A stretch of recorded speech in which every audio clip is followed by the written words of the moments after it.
Morning.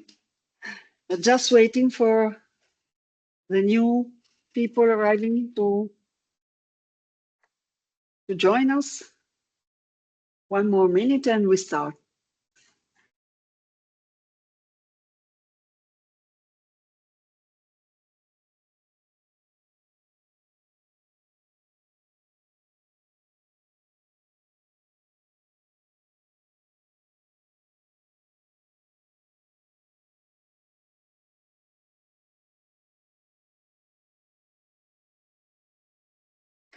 Okay, so welcome to everyone and thank you for joining us this workshop. My name is Angela Giusti. I'm the co-leader of the task on the baby-friendly community implementation of the Joint Action PreventNCD. And I'm also the director of the collaborating center, WHO collaborating center on breastfeeding promotion and childhood obesity for the area of breastfeeding promotion. It's really a pleasure to be here. This international online workshop, you've seen the title, is Infant Feeding in Emergency, Strengthening Baby-Friendly Communities for Resilience and Preparedness. So we would like to focus our attention on the little ones during emergency. And we will share with you the reason why this matters and why it is important to address babies' need during the emergencies and how this relates to the health of the future generations all around the world, in low-income countries as well as in high-income countries. And we will share some strategies and tools and share some very interesting case studies. So thank you very much to all our speakers. And I will leave the floor to our director, Professor Giovanni Capelli, for the opening remarks.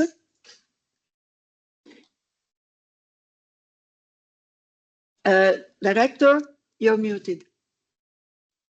Okay, now it works. Sorry, these computers are normally making you bad jokes. And good morning to everybody. Good early morning from people eventually connecting from the United States, and good evening to some others in other parts of the world. That's a nice thing of this opportunity to have workshop online. Someone is in very bad time zones for less comfortable than ours.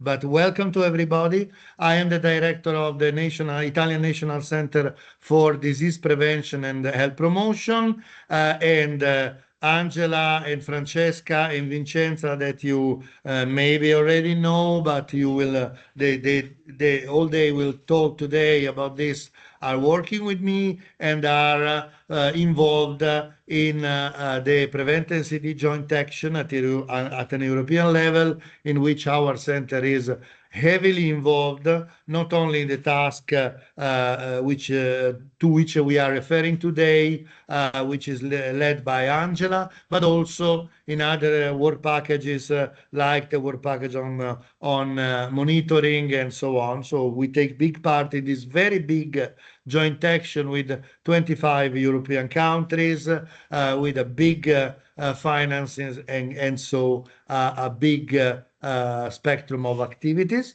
It is for me a big pleasure to start this activity today. The program is long and complex, and I hope you will enjoy it. There will be a lot of important contributions on this so sensitive argument and on the so sensitive topic and its consequences in the world in general. I know that Anne and Angela will tell you more details about the joint action, and in particular of the task which organizes this workshop. So my only issue was to say you welcome. Thank you for being here, and we hope that this kind of international network will work together, not only today, but it will be an opportunity to share ideas, share practices, share good practices, and share methods also in the future, in the present, and in eventually in following projects to be done together. So thank you very much, and have a good day with us with this workshop. Thank you, Director. So now it's really a pleasure to give the floor to our colleague from the Norwegian team. We are co-leading together the task, and I have to say it's a very valuable collaboration from the scientific as well as from the human and relational perspective. So Anne, please, the floor is yours. Yeah, thank you, Angela. Yes, so on behalf of the Italian-Norwegian coordinating team working to promote baby-friendly communities and health services in this joint action, it's a privilege also for me to welcome you all to this webinar. Preparedness for emergency situations is high on the agenda in Europe today, and the most vulnerable groups are infants and young children. And as you have heard Giovanni Capelli say, this joint action on the prevention of non-communicable diseases is a huge investment in health of the European situation, with 25 participating countries. And you can say that a healthy and resilient population is also an emergency preparedness. Then just you see here all the countries involved in PreventNCD. Next, please. I will just say a few words about how this joint action is organized. First, on the top, it is pointed out that we work on NCD prevention by addressing health determinants both at societal level and personal level. And in the colorful boxes below, you can see the 6 technical work packages. Our task on the baby-friendly communities and health services is part of the work package labeled Healthy Living Environment. And as you see, we work on structural drivers and environmental drivers and also individual factors. Next, please. The specific objective of our task, it's one of around 100 tasks, I think now, is to implement the best practice, the baby-friendly community health services, based on the WHO UNICEF baby-friendly standard, and also pilot actions in other settings to improve breastfeeding rates. And our strategy is based on this model from the Lancet Breastfeeding series. So, being prepared for taking care of infant and young child feeding in emergencies is crucial. And Angela Giusti was the person who understood that we needed to include this topic in this joint action. So please, thank you, and over to you, Angela. Thank you, Anne. Yeah, we would like to get this opportunity to say a few words in memory of Adriano Cattaneo. For those who knew him, he was a real champion for the protection, promotion, and support of breastfeeding, but not only for these topics. And he was the inspiration for sure for the Italian community, but also for the international community. He's been working at WHO level, he's been working in low-income countries, and we will really miss him. We are missing him. His wise view of what we should do when we take care of babies and public health. And he was an epidemiologist, a physician. And his last paper was of a couple of months ago about the risks of ultra-processed food in infant feeding. So, and you can find all his publications are, of course, online. And our loving thoughts are with Sofia and with their family. So, ciao, Adriano. Okay, thank you. Sorry. Okay, so now I'll leave the floor to our moderators. Thank you, Anne-Margrethe and Alessandro. And please, I guess you will introduce yourselves. So the floor is yours. Thank you, Angela. Hello, everyone, and welcome. I'm Anne-Margrethe Lona, and I'll be moderating today's session together with Alex. Before we begin, just a quick note about how we will handle questions during the webinar. So please feel free to post your questions in the chat at any time during the presentations. When you submit a question, please indicate who your question is directed to. That helps us. And speakers may reply directly in the chat as we go if you wish. And a selection of unanswered questions will be addressed during our 2 Q&A sessions. So thank you, and I'll now hand over to Alex. Thanks, thanks, Anne-Margrethe, and thanks everyone for this wonderful event. Yeah, my name is Alessandro. I'm also Italian, but I'm not part of the Italian Institute. I am the Senior Emergency Nutrition Advisor for FHI 360. And yes, with Anne-Margrethe, we are going to moderate the sessions that are coming. So Anne-Margrethe, if there is no other information for the audience, I think we should get started. And what's better than to start from the normative authority, from the norm setting institution. So we have a colleague from WHO, and let me get his name right, Dr. Kremlin Vikramasinghe is the regional advisor for nutrition, physical activity, and obesity in the Division of Prevention and Health Promotion at the WHO Regional Office for Europe. Prior to this position, he was the acting head of the WHO European Office for the Prevention and Control of NCDs.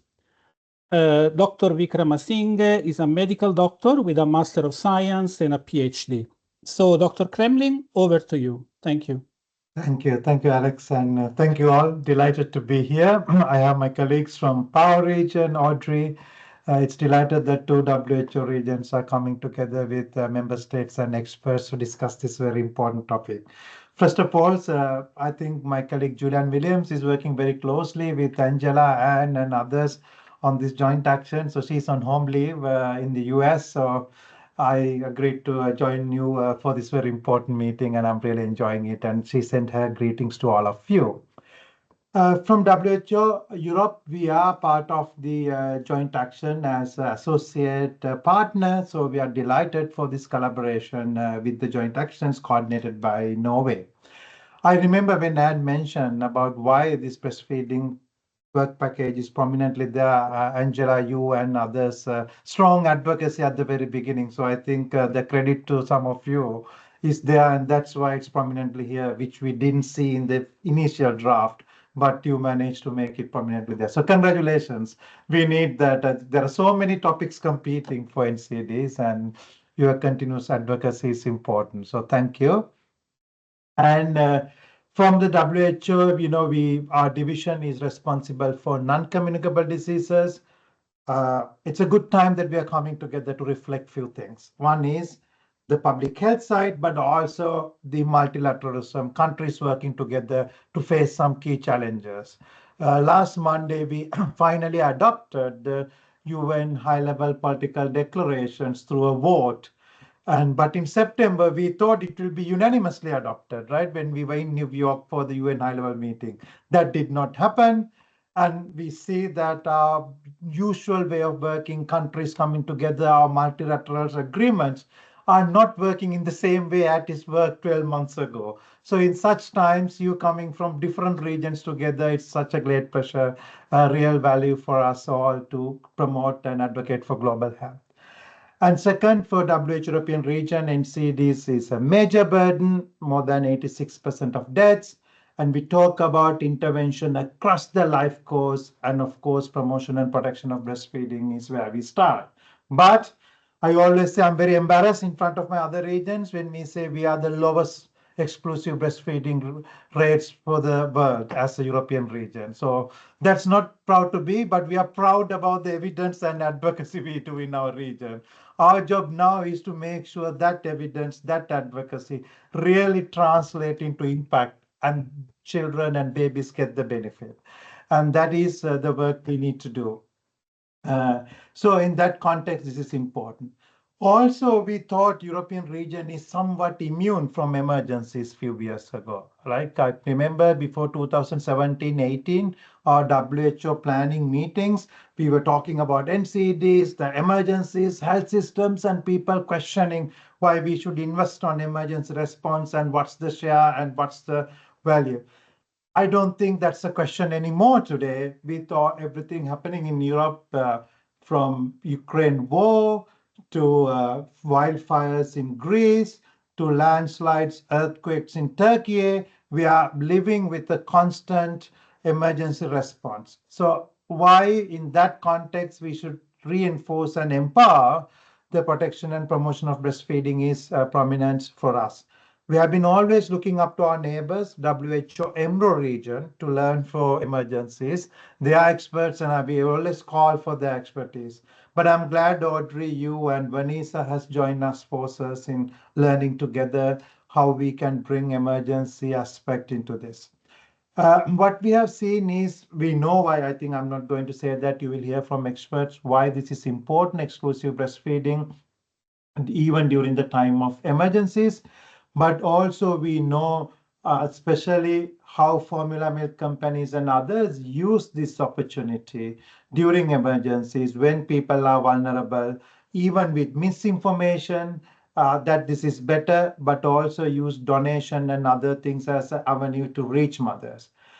And I want to highlight some work Turkey has done where they introduce guidelines about donations during emergencies, where they very clearly regulate how formula milk can be donated as emergency response. So there is also some lessons to learn and leadership happening here. So I hope we could all build on that. And I think our International Code of Marketing of Breast Milk Substitutes, our code, is what we are trying to work around, and there's a legal framework some countries are implementing. We hope other countries in our region will strengthen their legal framework in line with the code.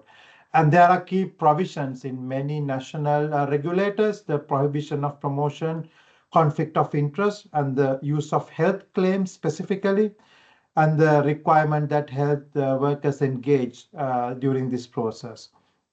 I think our upcoming work is that when I even say we are the lowest region for exclusive breastfeeding, countries ask, okay, how did you measure? How did you compare? And then it looks like it's not as simple as we think. Our indicators are not the same. It's not the same thing each country is reporting. So we are now, together with colleagues with the Joint Action Support, have done a survey. My colleagues here are finalizing that report, like looking at different indicators as a way of harmonizing the exclusive breastfeeding rates in our region. So I really look forward to working with Joint Action to launch that, but also to build capacity. Thank you to our colleagues at WHO Collaborating Center. It's a great pleasure always, our Collaborating Center in Italy, to work with you in this area of work. And we have one more Collaborating Center in Greece. I think with WHO now losing a lot of funding, we rely a lot on your expertise to advance this and build our scientific knowledge. So thank you to the director, Capelli and Angela, to you personally for all the coordination you are doing. I'll stop here now, and I look forward to all the collaboration and discussion, and we are here to support in any way. And greetings to the PAHO region, Audrey. Thank you. Thank you so much, Dr. Kremlin, for these inspiring words and also for giving us a bit of a context around WHO, Europe, the work you're doing, as well as the challenges you are dealing with, but in a collaborative and with the collective. And I think that's very important. Now we have another great colleague, and we are moving now from Europe to the Pan-American region. We have Dr. Audrey Morris. She's the Regional Food and Nutrition Advisor at the Pan American Health Organization, PAHO, and she's based in the Jamaica's office, from where she provides technical cooperation, technical support in nutrition to countries across the region. She leads the PAHO's program of support to countries in the areas of breastfeeding and the baby-friendly hospital initiative. Dr. Morris holds a PhD in public health and a master's degree in nutrition from the University of the West Indies. Dr. Morris, over to you. Thanks. Thank you so very much. And I'd just like to confirm that you can see my presentation on screen. All right. And thanks for the warm welcome. In my presentation today, let me first let you know a little bit about PAHO, although it was mentioned by Kremlin. We are the specialized international health agency for the Americas. We serve as the regional office for WHO in the Americas region. And of course, we work with countries throughout the region to improve and protect people's health, including, of course, the health of babies. Today, I'm going to review for you the situation of immediate, exclusive, and continuous breastfeeding in our region. I'll tell you a little bit about the status of the interventions that we're supporting to improve breastfeeding, including the BFH and the implementation of the code. I'll tell you about PAHO's support to countries and the support for policies for the support of breastfeeding. According to the latest available data, the prevalence of exclusive breastfeeding in infants under 6 months across the countries of the Americas varies very widely. So it is a minimum level of 3.5% in St. Lucia and a maximum of 70% of babies in Peru. So it is a very wide variation.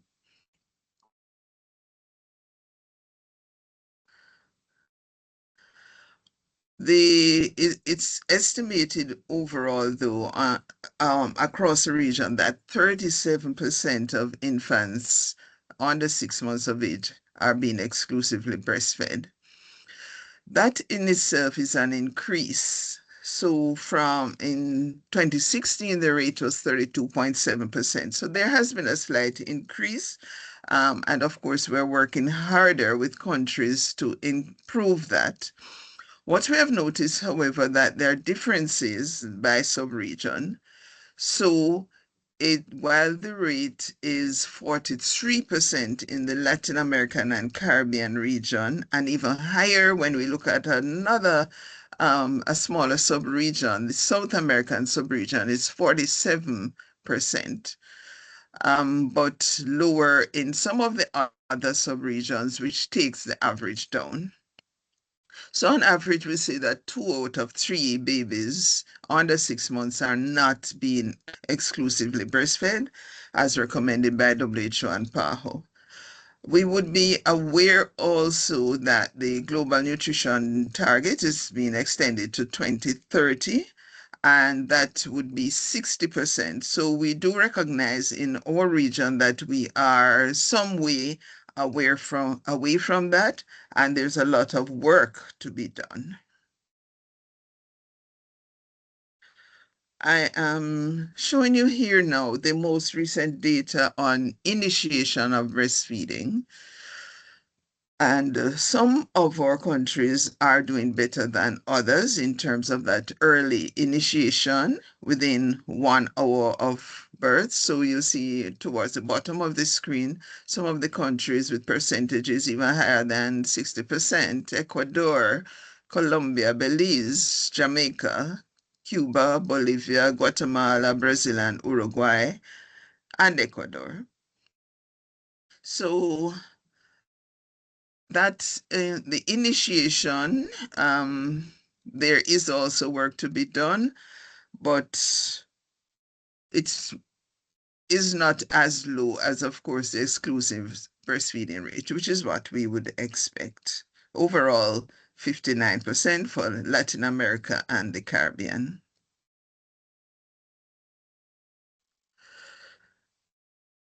Looking here at breastfeeding into the second year of life, and what you can see there is that there are differences also, which we expect across the countries, but highest in some of our Latin American countries, Guatemala, Peru, and El Salvador, up to 72% in some of those countries.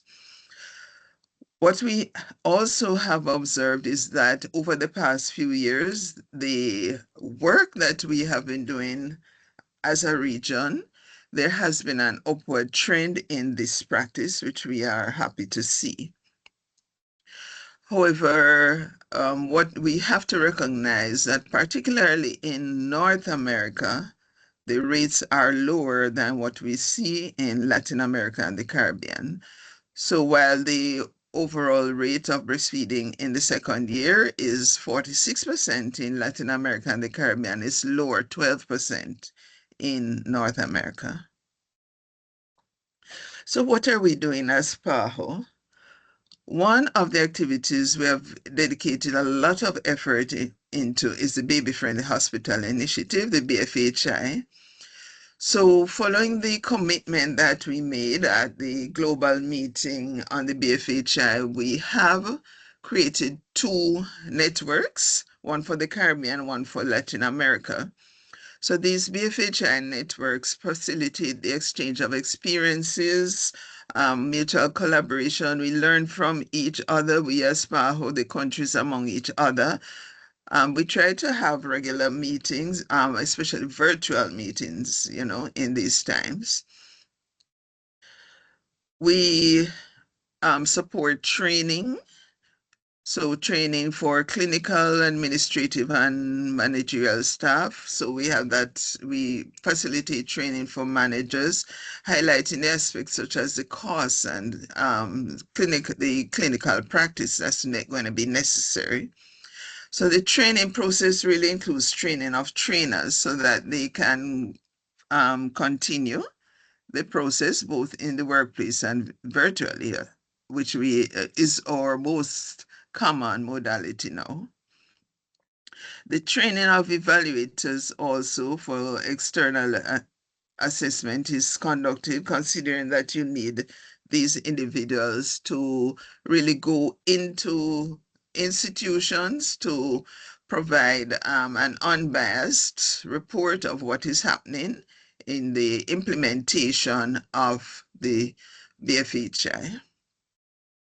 Now, the WHO has for several years with UNICEF had a BFHI course for clinical staff, which they somewhat recently updated, and we are just about finished putting that course into an online modality so that it is available for more people, because time constraint and the ability to get people together has always been a constraint with training.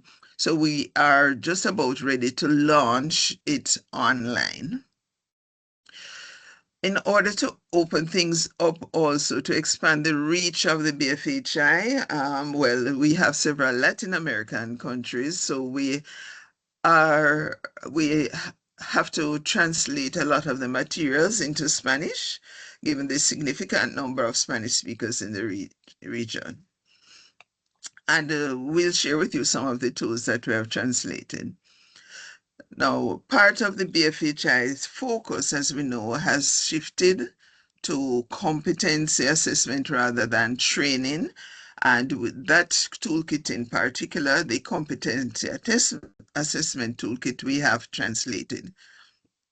So we give ongoing support for monitoring and evaluation and reevaluation. We overall give assistance to countries, identifying the needs and opportunities for greater integration and scaling up BFHI as is necessary to achieve universal coverage. We monitor what countries are achieving in terms of the 9 key responsibilities which have been identified that countries need to do to scale up the BFHI. So there you see on screen what the countries have been achieving. We know that BFHI is implemented to a different extent in all the PAHO countries. It varies, some much more than others, but we have 14 countries of the 35 with the 10 steps fully integrated into policy and professional standards. And 23 countries now have a mechanism to provide technical assistance to their maternity facilities. 11 countries are fully performing monitoring, and these, of course, are achievements which are increasing over time. Looking at the International Code of Marketing of Breast Milk Substitutes, of the 35 countries in the Americas region, 19 have adopted legal measures to implement the code. However, of these 19 countries, only 2 are fully aligned with the code, and that would be Brazil and Panama. In our region, there are 16 countries, and there are 16 of the smaller countries, for whatever reason, that still have to put in place the appropriate legal measures related to the code, mostly Caribbean countries. So that is the status with regards to the code. As a part of our support, we assist countries in the preparation of their national legislation and in strengthening the existing legislation and regulation. So we are working with them and encouraging them, a lot of advocacy to include the products for young children, to prohibit advertising, including the electronic advertising, the digital marketing, and to prohibit donations of samples and gifts, of course. We are trying to help them build monitoring and enforcement mechanisms and to support the implementation and monitoring using available tools and mechanisms such as the net code.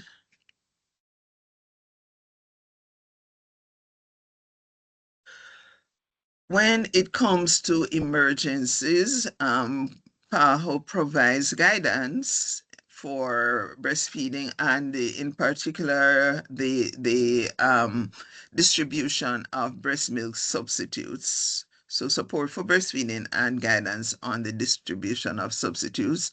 For example, for the recent hurricane, which affected some Caribbean countries, Jamaica, Haiti, and Cuba in particular, the PAHO and UNICEF have issued joint statements, and also there was a joint statement issued in collaboration with the Global Nutrition Cluster, PAHO, UNICEF, FAO, and WFP. So we are very cognizant of the whole issue of donations that are offered, and we have to see sometimes accepted. And it is something that we have been very concerned about. So we continue to provide the guidance that is necessary there. This slide summarizes the breastfeeding support policies that will allow for sustained progress in exclusive breastfeeding and other related practices. So it mentions, for example, the need for increased funding to raise breastfeeding rates, to fully implement the international code, as we have been assisting countries in doing. We try to remind them it is not just the original code document, but the relevant WHA resolutions that have to be taken into account and have to be brought into the national legislation. Enactment of paid family leave and workplace policies. We encourage countries and support them in their legislation for that. Implementing the 10 steps to successful breastfeeding, as I have mentioned before, through the BFHI. Improving access to skilled counseling as part of comprehensive breastfeeding policies and programs in health facilities, strengthening the links between health facilities and communities, and strengthening the monitoring systems. So these as part the Global Breastfeeding Collective has really based on the experience have put together that these are the policies that we need to be supporting as advocates for breastfeeding. So that is what we do also in our region, help countries to implement and strengthen all these measures. As mentioned before, the global nutrition target is now to increase by 2030 the rate of exclusive breastfeeding in the first 6 months of life up to at least 60%.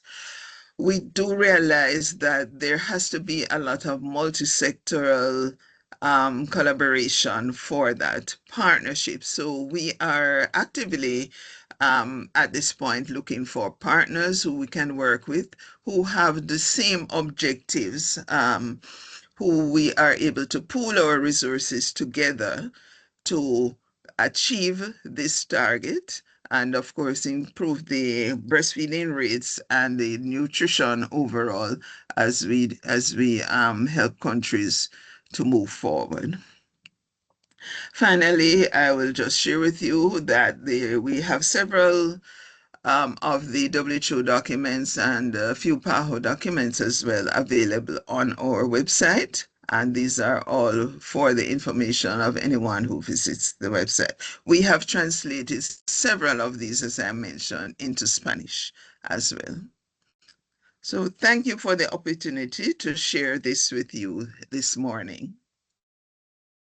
Thank you so much, Dr. Morris. So 2 great presentations to start this important event. Yes, let's give Dr. Morris and Dr. Kremlin a virtual round of applause for those inspiring words, for those data-driven messages, a lot of hope, a lot of initiatives, as both have shared with us.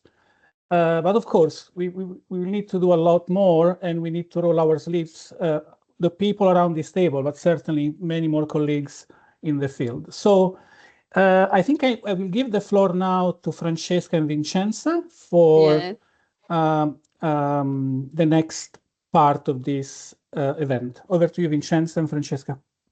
Yes, thank you, Alessandro. Good morning, everyone. My name is Francesca Zambri from Italian National Institute of Health.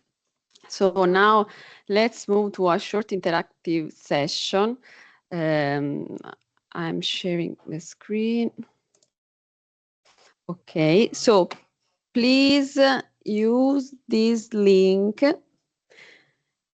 and enter this code or use the QR code and join this Mentimeter presentation.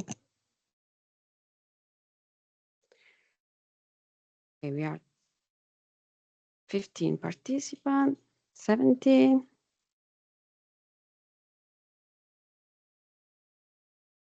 Let's wait a few minutes to give the opportunity to connect and join. 30 participants.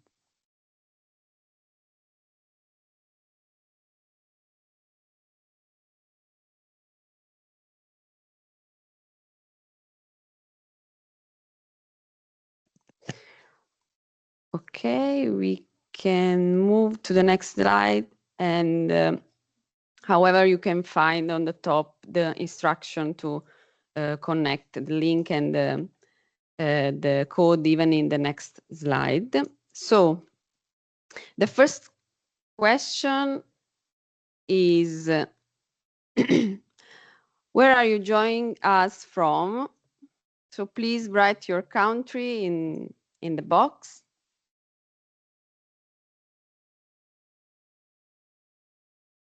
We hide the response.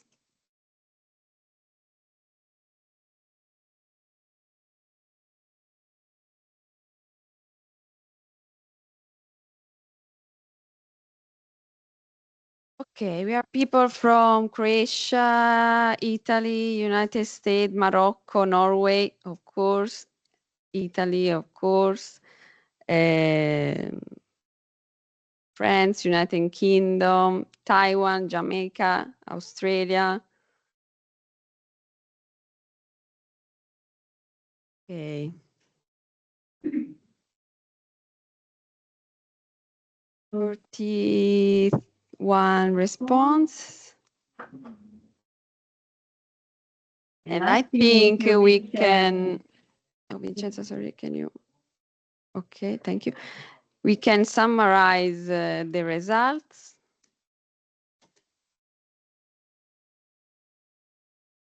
Aggregate this response.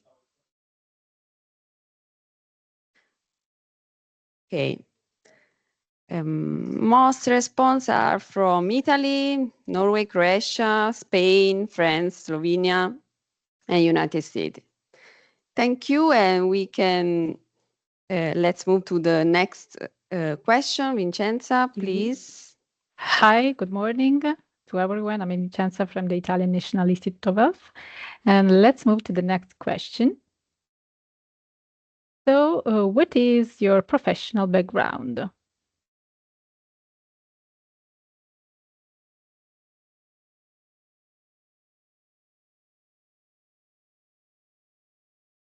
Okay.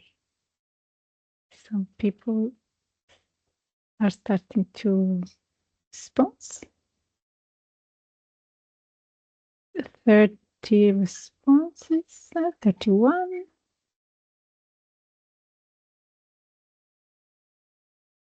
Okay. So we are very pleasant to see participation from people with a multidisciplinary background who are interested in this topic. It's a pleasure. So all people responses. So thank you for your answer. This was just a short interactive welcome to learn a bit more about the people who are connected with us today. And thank you. And see you later.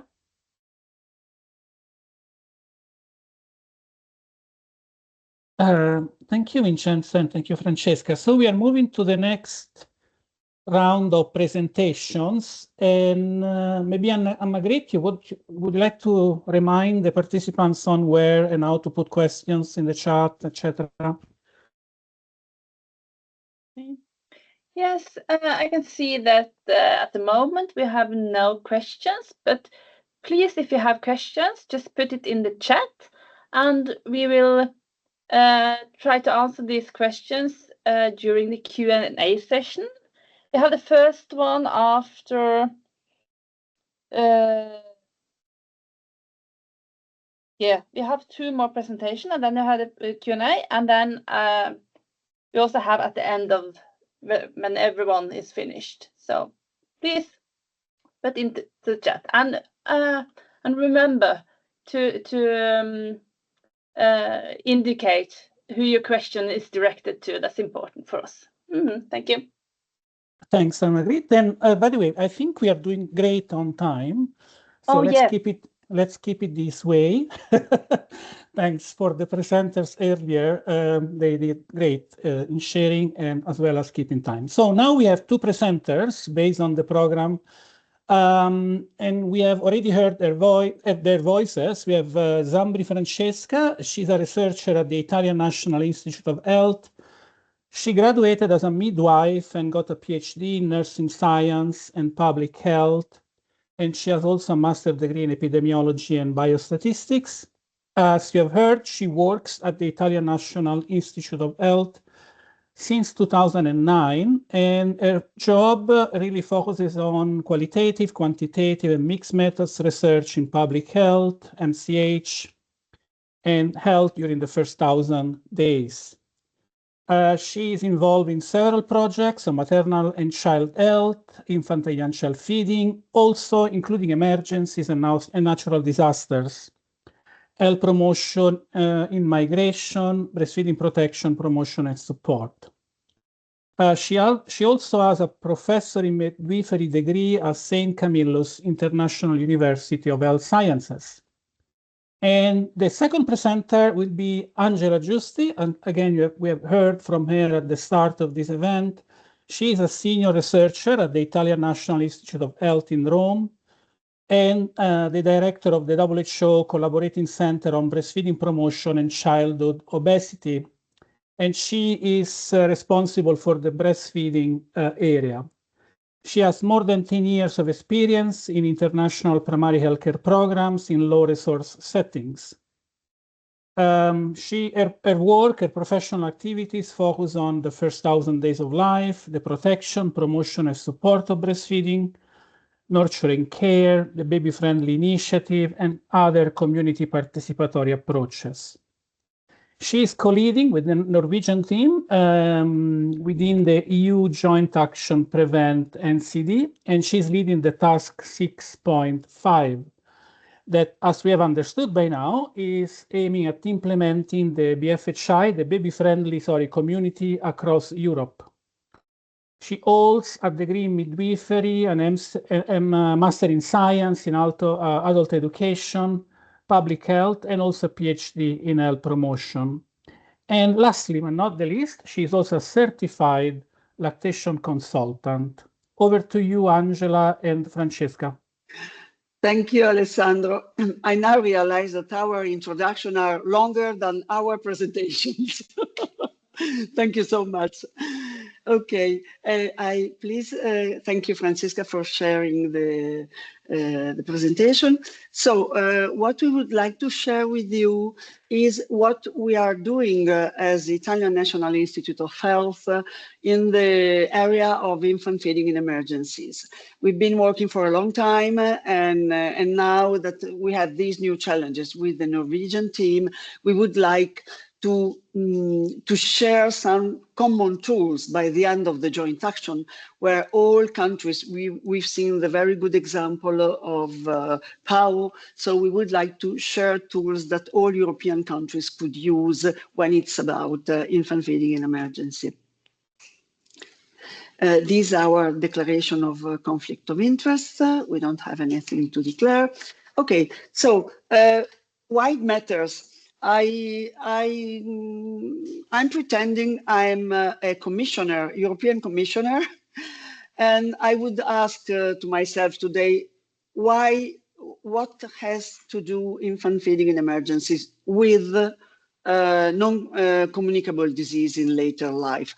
Anna explained it very well at the beginning, but this is just to remind us that the breastfeeding and the quality of parental care determine neurobiological, microbiome-related, epigenetic, cognitive, emotional, and relational changes, and that the effects are measurable in children as well in mothers, fathers, and partners. And in some cases, for the good or the bad, these changes are permanent. And deprivation, in any kind of deprivation, but also the deprivation related to emergencies, has measurable effects on the health and the well-being of the new generations. And just to give an example, children that are not breastfed or are weaned early during humanitarian crisis have much higher rates of malnutrition and mortality compared to breastfed peers. with effect that also extend to the cognitive development and the risk of chronic diseases in later in life, such as obesity and diabetes, through the mechanisms of perinatal programming. I was just reading a new published paper on the MJ that was exactly speaking about these perinatal programming and the effects also for children in emergencies. Next, please. So the question is not if it will happen, but when, where, and how. What kind of emergency? Flood, earthquakes. In Italy, we have, apart the hurricanes, we have, I guess, any kind of emergency. We are a small country, but a lot of emergencies. And so because each specific emergency has got specific answers. Next, please. Okay, so I want to thank the Infant Feeding in Emergency Core Group that is providing us such a number of valuable tools that we normally translate and then give back so that they can be used also by other Italian-speaking communities. And so what you see here are some of our tools. The last one was published during the onset of the Ukrainian war. What we are trying to do, and we would like to improve now, is develop and implement national policies and strategies in a participatory way involving all the relevant stakeholders, reinforce a timely and robust monitoring and evaluation system, provide structured training at all levels, and the joint action is doing, the Norwegian team is preparing the release of an e-learning that includes all the important information for capacity building, including infant feeding in emergency. In Italy, we are working a lot also with the civil protection, with drills that are field exercise with the communities and the civil protection. For instance, simulation of earthquake emergency, or these kind of simulations. Enforce the international code. Dr. Kremlin already explained us how the key importance of the code of marketing of breast milk substitute, especially in emergency, and when it's about the appropriate management of donation, and advocate for and promote awareness among media professionals and journalists, because this is one of the key issues in emergency. People run to the shop and buy formula to send formula to the areas that where there is the emergency. That is exactly what we do not need. And then work a lot on preparedness. And what we think is the big opportunity of this joint action is to leverage the baby-friendly initiative, baby-friendly community, and baby-friendly hospitals as key drivers for preparedness. And the Italian Committee for UNICEF is already working with some of the Italian communities that have procedures, very formal and systemic procedures for taking care of babies in emergency. Next one, please.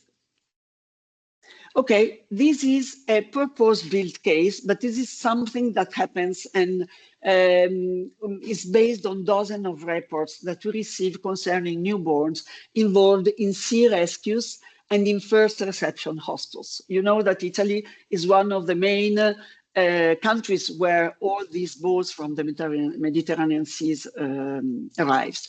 So Fortune is a baby, 1-month-old baby girl, who crossed the Mediterranean Sea with her mother on an improvised boat. During the crossing, several people died by drowning. When the rescue vessels arrive, those on board appear visibly dehydrated and physically exhausted, with many in evident state of shock. Once on board, in your opinion,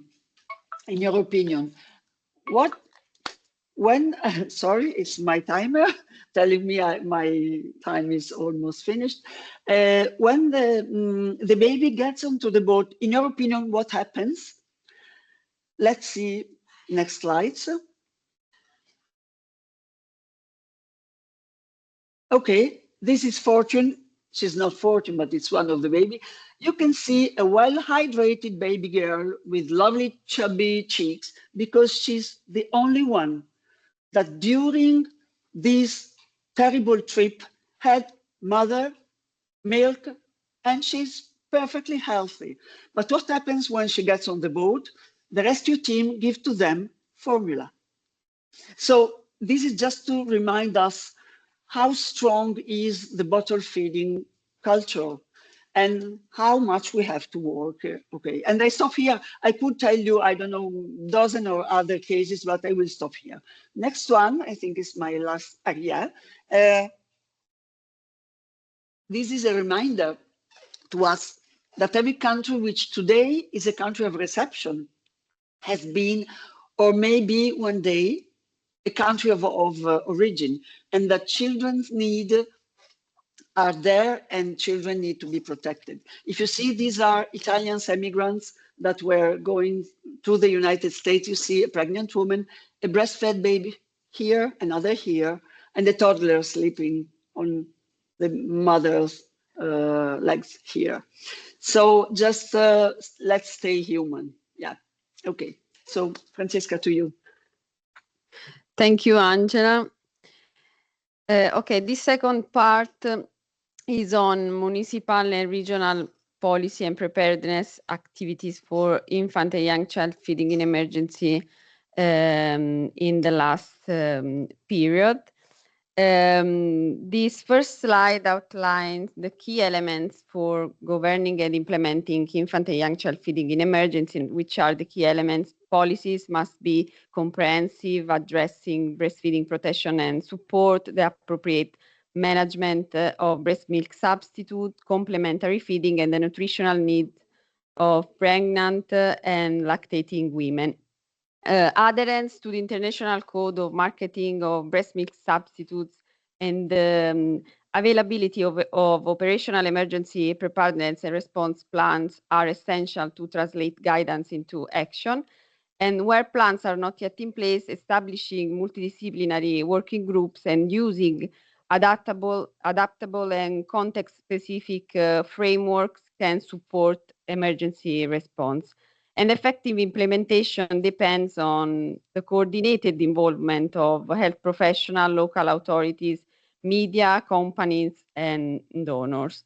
And within the framework of the Municipal Emergency Plan of Monte Compatri, municipality near Rome, a specific infant and young child feeding in emergency procedure was developed and integrated into the local emergency planning system. And this work focused on including infant and young child feeding in emergency consideration directly into municipal governance, ensuring that breastfeeding protection and safe feeding practice are part of routine preparedness.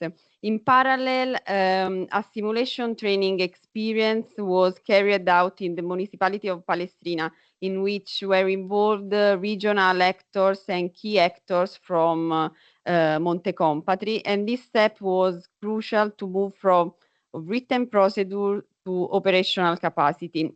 And this experience highlights the key role of municipalities in translating national and international guidance into effective and context-specific action during emergency. This slide is about the process that made this work possible. A qualitative process was undertaken, a multidisciplinary working group was established involving the Italian National Institute of Health, the volunteer organization La Goccia Magica, the municipality of Monte Compatri, and volunteer staff from the Volunteer Engineers for Emergencies Association. Just a brief consideration, it often happens that the third private sector is involved in developing emergency plans, but greater involvement of public sector and civil protection is needed. And the process was grounded in three key components: literature review to ensure alignment with international guidance on infant and young child feeding in emergency, policy analysis to assess existing frameworks and identify gaps, and stakeholder engagement to ensure feasibility, ownership, and sustainability at local level. And as mentioned earlier, a dedicated training session on infant and young child feeding in emergency was carried out in the municipality of Palestrina, another municipality near Rome, during a simulation training experience. The training was structured into two complementary parts. The theoretical session focused on the fundamental principle of infant and young child feeding in emergency, providing participants with a shared conceptual framework aligned with the international guidance. This was followed by a practical section based on real-life case studies designed to stimulate critical thinking and discussion. One example shown here is a case involving a father and a 4-month-old infant who was exclusively formula fed and living in a displaced camp under challenging conditions. Participants were invited to analyze the situation, identify risks, and discuss appropriate pathways and procedures to ensure safe feeding in an emergency context. And as shown in this picture, the training actively engaged civil protection volunteers and local emergency responders working side by side with health professionals, researchers, and community representatives. And thus, for our joint action PreventNCD baby-friendly community implementing site, here there is the map that highlights the Calabria region. That is our implementing site. On the right, there is the recent regional civil protection document, which includes the indication of the operational guidance on infant and young child feeding in emergency. This last slide brings together the key messages. What we have shown is a sort of continuum from routine practice to emergency preparedness. When breastfeeding protection, promotion, and support are adequately ensured in ordinary conditions, this directly translates into stronger and safer emergency management. Preparedness does not start during an emergency. It is built over time through plans, policies, training, communication, and through the daily work of health services, community, and institution. Often we may not be able to prevent emergency. However, we can choose how to respond, and our response is stronger, fairer, and more effective when systems are already prepared to protect mother, fathers, infant, and young children. And this is why investing in routine infant and young child feeding practices is not only a good public health practice, but a fundamental component of emergency preparedness and resilience. Thank you. Grazie. Thank you so much, Angela and Francesca. I think I'm biased if I say I'm very inspired by what you have presented, but what can I do? I'm biased. So great presentation. And it's very important to see how a European country, and I'm sure there are others, is leading or is trying to influence processes that are, as we know, are quite complex, complicated because of the level of agencies, the structures involved, as I think Francesca was illustrating, but it's key and crucial to do so and to be able to be successful. And even if small successes after small successes builds an entire change over a country, in the case of Italy. So again, a very inspiring work from our Italian colleagues. But Angela started in a very important way, the why. And I know most likely the people around this table are already converted to why. But believe me, and for those practitioners like me and others, I think all of us, it's not always understood why, even within our own organization, institution, agency. So let's never assume that the why is clear, understood, appreciated.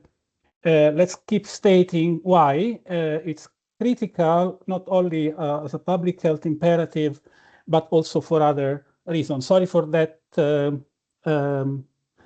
adding those thoughts. Now I have a reminder. I think people are so captivated by the presentations, they cannot type questions. I suggest try to type questions or comments. That will be also nice to hear what you think about what people have to say or what people are sharing, but questions as well, so that maybe we can interact a bit during the Q&A that will follow shortly. So I have the pleasure and honor to introduce a friend first and foremost, and a colleague after all, and this is Bindi Borg. She's leading the Infant Feeding in Emergencies Core Group on behalf of the Emergency Nutrition Network. She has a PhD in Public Health Nutrition, focus on infant and young child feeding. She's a wonderful certified breastfeeding counselor. I can witness that. An educator, and she has over 25 years of experience in humanitarian and development work with the UN, INGOs, or another intergovernmental organization in South and South Asia, Pacific, Balkans, and West Africa. And she's also on the steering committee of the Infant Feeding and Emergency Core Group. So Bindi, over to you. Well, thank you, Alex, and thank you, everyone. Let me check you can hear me fine. Yes? We hear you fine. Thank you. Thanks for this opportunity. I feel in many ways that so much has already been said that I can only hope to agree with all of the wonderful things that have been said. So what I want to talk about in the next 15 minutes is what is the Infant Feeding and Emergencies Core Group, and a little bit more about what is this operational guidance that a couple of the presenters have mentioned. And before we get started, I want to set the scene just a little. Again, I think if we go on to the next slide, I'm preaching to the choir here. But as Alex said, and as Angela mentioned, even if it's obvious for us, it's not obvious to everyone what these recommended practices are. And I'm talking about immediate and uninterrupted skin to skin, so important, and initiation of breastfeeding in the first hour after birth. I'm talking about exclusive breastfeeding to 6 months. So important all the way to 6 months.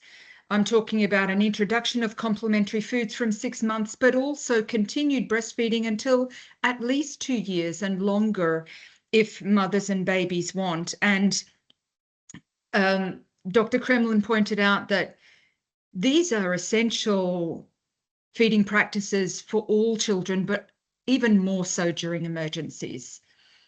So let's go on and have a look at how breastfeeding protects infants and young children. And the figures are astounding. We could prevent 3/4 of hospital admissions for childhood diarrhea with exclusive breastfeeding, and over half of hospital admissions for acute respiratory infections. Globally, over 800,000 child deaths could be prevented each year, and that's 14% of all the deaths of children in the 0 to 2 age group. And we could reduce infection-related mortality in children under 3 months by 90% by following these recommended practices. But it's not only infants and young children that are protected here.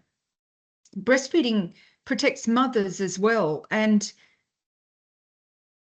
I must say I get infuriated, to be honest, when we don't make it clear to mothers that breastfeeding is for them too. Breastfeeding, just as an example, breastfeeding, the current very low rates of breastfeeding prevent 20,000 deaths each year from breast cancer, and improved breastfeeding practices could prevent another 20,000 deaths every year from breast cancer, as well as morbidity and mortality from ovarian cancer, excess weight gain, type 2 diabetes, heart attacks. Breastfeeding protects mothers as well. We should never forget that. And increasingly, we're seeing the way that breastfeeding protects economies, national economies, as well as personal household economies, and the planet as well. There's some great research being done around that and tools being developed. If you want to look at those figures in detail, you can take a look at the Lancet's Breastfeeding in the 21st Century there. I think that Ray will pop that link into the chat. Okay, so let's go on. Now, as Dr. Kremlin said, these recommended feeding practices are even more important in emergencies. In emergencies, our focus is really on child survival. We really want to reduce the risks that infants and young children face in those contexts. We want to ensure that it's possible for mothers and caregivers to be able to feed and nourish their children as well as they possibly can in those situations. And that was a beautiful example that Angela gave us of how well baby Fortune was doing because she was breastfed. This is exactly the kind of thing that we're talking about here. And we're also, of course, focused on the well-being of mothers and caregivers as well, because really at the end of the day, it's mothers and caregivers who care for infants and young children. So moving on, let's talk a little bit about who are we, the Infant Feeding in Emergencies Core Group. We're a group that came together in 1999, really in response to the concerns and gaps that had been seen by practitioners related to infant feeding in the Balkan conflicts. They recognised that it's absolutely essential to protect, promote, and support effective infant and young child feeding in contexts like this. So we're a group that is made up of over 35 institutional members that are UN agencies, NGOs, donors, academic institutions, as well as individual members. And in the coming year, we'll be adding a community of practice in order to open up to a much wider membership. So what do we do? Well, the Infant Feeding in Emergencies Core Group doesn't implement programs directly. What we do is to develop and disseminate guidance and resource materials for programmers. We document lessons learned and share that learning, and we note challenges and gaps in the evidence. And we develop and implement advocacy and communication strategies, all aimed at ensuring more effective infant and young child feeding in emergencies contexts. So let's have a look at some of those materials and resources that we develop.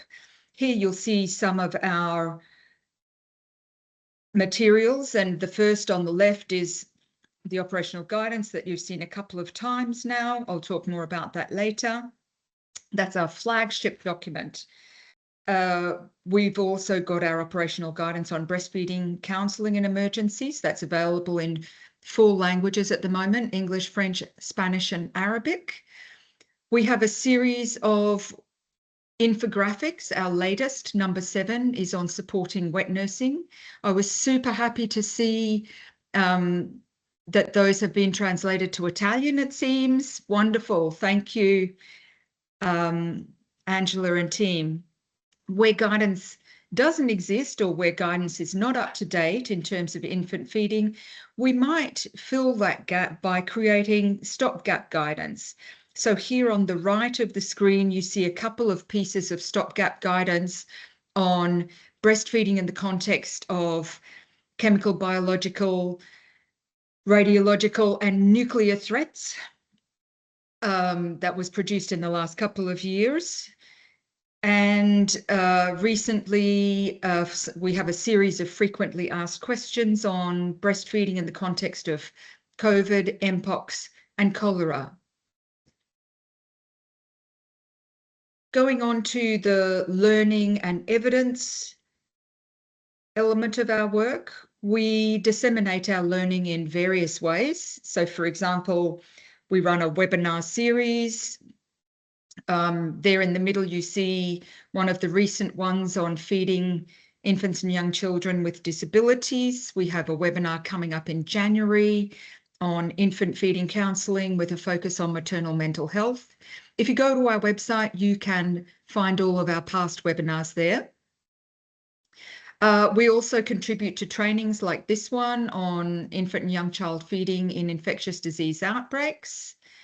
There on the left, you'll see places where we've documented learning, such as the case studies there on complementary feeding in emergencies, and lessons learned from the Ukraine response. On the right, you'll see that we have a research repository where we do short summaries of research on infant and young child feeding in emergencies. And there at the bottom, we have our one-stop shop of the infant and young child feeding in emergencies hub. Okay, moving on, you see a few of our recent advocacy and communications pieces. I won't talk too much about them, but I do want to go on then and look at a really important part of our advocacy, which is around media and communications. Angela also mentioned this. If you have a comms team, if you have someone who speaks on infant feeding, please get them to have a look at these pieces and also at the related webinar. These are really useful pieces for them. So just on the next screen, you'll see where you can access all of those materials. You can scan the code or visit the website or contact us via email or in any of those other ways. Right, let's go on and look in a little more detail at the operational guidance that has been mentioned a couple of times. The aim is to really give that concise and practical guidance for infant and young child feeding anywhere in the world. This document is not restricted to high-income countries or low and middle-income countries. It's useful everywhere. It's targeting policymakers and decision makers and programmers working across various sectors. That's been nicely articulated by Francesca. It was originally developed in 2001 and has been updated a couple of times since then. The current version, the third version, is from 2017. I want to note that in 2010, it was endorsed by a World Health Assembly resolution, resolution 23.23. It's actually available in 14 languages, but if you see a need for another language, let us know and we'll see if we can help with translation or facilitate translation. So this guidance of ours, you'll see on the next slide, has informed the SPHERE project and its minimum standards. So you're familiar, I'm sure, with the minimum standards. This covers everything, minimum standards in emergencies for everything from health to shelter to protection, water and sanitation. And the infant and young child feeding in emergencies operational guidance forms the basis of SPHERE's standards on infant feeding. So it's formed the foundation. It's the minimum standards there. And in 2018, sort of moving on in terms of the infant and young child feeding, the infant feeding and emergencies core group, in 2018, we became the Global Thematic Working Group for the Global Nutrition Cluster. So that means that anywhere where the cluster is activated, the Infant Feeding and Emergencies Core Group supports programmers and practitioners. And all of that is to say that the Infant Feeding and Emergencies Core Group and its operational guidance really present the gold standard for infant and young child feeding and emergencies. Now, I know that I don't have a lot of time left, but let's just quickly look through the sections that you can find in the guidance. There are 6 sections. The first is around endorsing and developing policies. I think Francesca has already said some nice things about that. She's also shown us some ways that various groups, whether they're media, private sector, donors, emergency responders, need to be aware of policies around infant feeding and emergencies. So endorsing and developing policies, as Francesca said, is essential.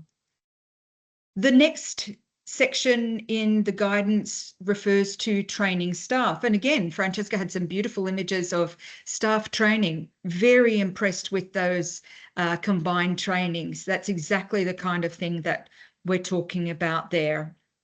And important too, to recognise the capacity that already exists in your mothers' groups, as Francesca said, in your breastfeeding counsellors, your La Leche League, your lactation consultants, to pull that existing capacity in.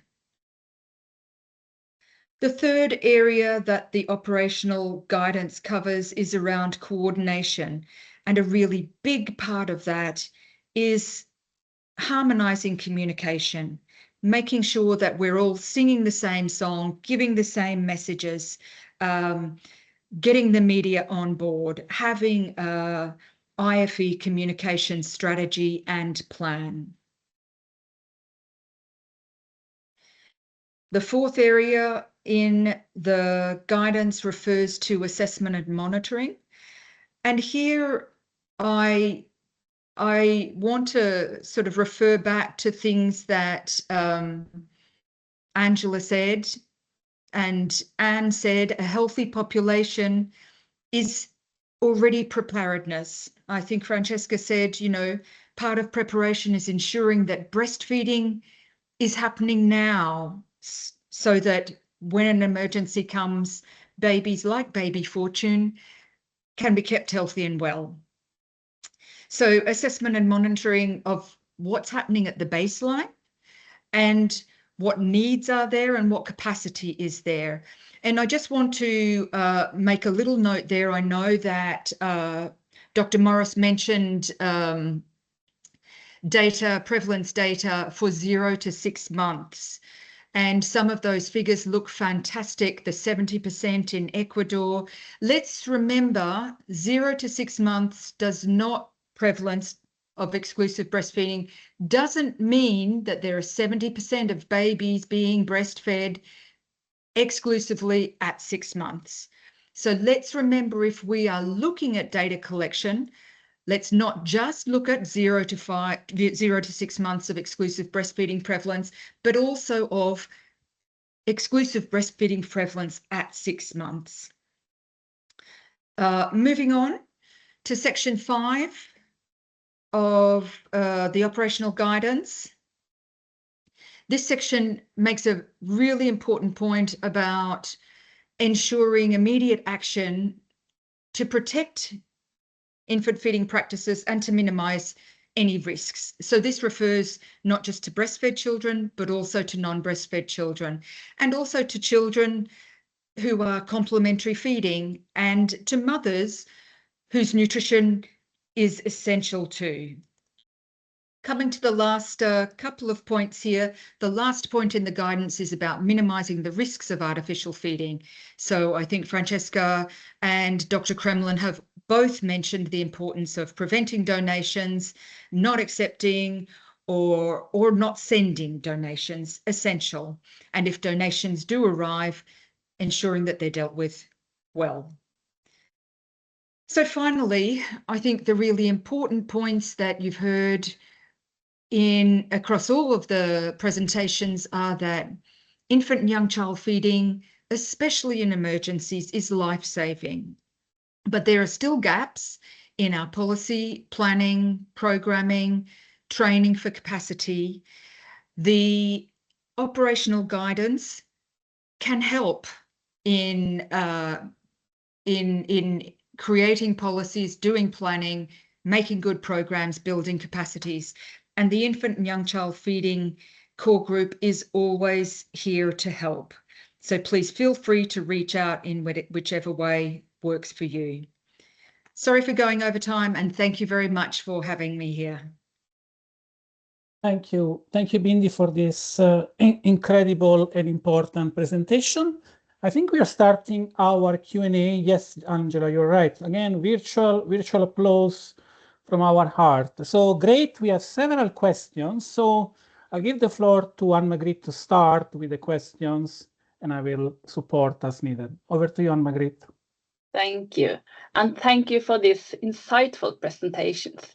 I think this is really fascinating and very useful. Preparedness is also important for Norway, but so far we've paid little attention to infant feeding in emergency preparedness. So we are learning a lot from this. But as Alex said, we are now going to a 10-minute Q&A session.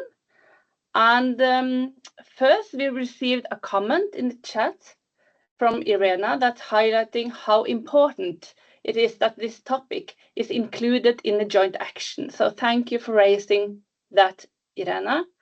And then we also have a question probably to Angela, because she's wondering, what are the specific goals of your joint action in relation to infant young child feeding in emergencies, and what is the time frame? Do you have an answer? Yes, Anne-Margrethe, but then I ask also to you and to Anne to help me with the answer.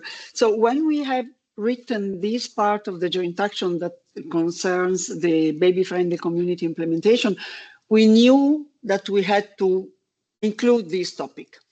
But the idea was to build together the framework of infant feeding in emergency within the joint action. So it's something that the first 2 years we've been mainly concentrated in the implementation of the baby-friendly community in all settings, and all settings include the setting of emergency. So starting from next year, the reflection will start on what are our strategies, what do we want, what is reasonable also, what is more needed and what is reasonable to promote.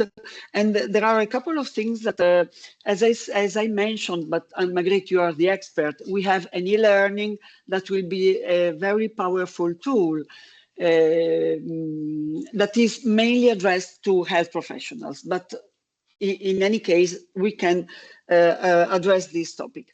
With Anne, we were discussing about the opportunity and also with the coordination of the joint action to provide a policy brief at European level so that we can try to influence policy making at member states level, but maybe, who knows, also at the European Parliament level. And then the third one that I have in mind is the action at local level. If we manage in this best practice, the Norwegian best practice, and in all the framework of the baby-friendly implementation that we have in Europe, we include in a systemic way infant feeding in emergency. This means that all baby-friendly hospitals and baby-friendly communities in the future will work on preparedness, on providing the tools, working with the community.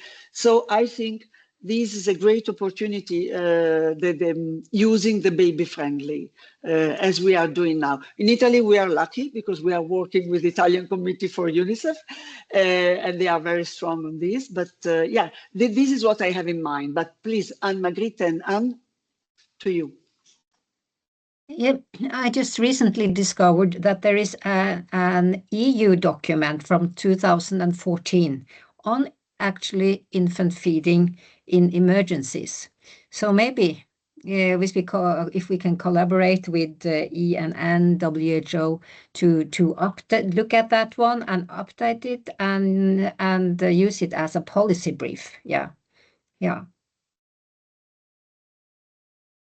Thank you. I think we should go further to the next question. It's a couple for Bindeborg. And first one is, to your knowledge, are there any studies describing the implementation of the Young Infant Child Feeding in Emergency Assessment Guide published by the IFE Core Group in 2023? That's the first one. And the other one, this one is good. Recently, an emergency worker reported that she had experienced that mothers lose their milk due to the stress in an emergency situation. How to respond to the emergency workers? So, Bindi. Thank you. I am going to back the question on the assessment tool over to Alex to let him answer perhaps in the chat. And I'm going to take on the question about losing milk.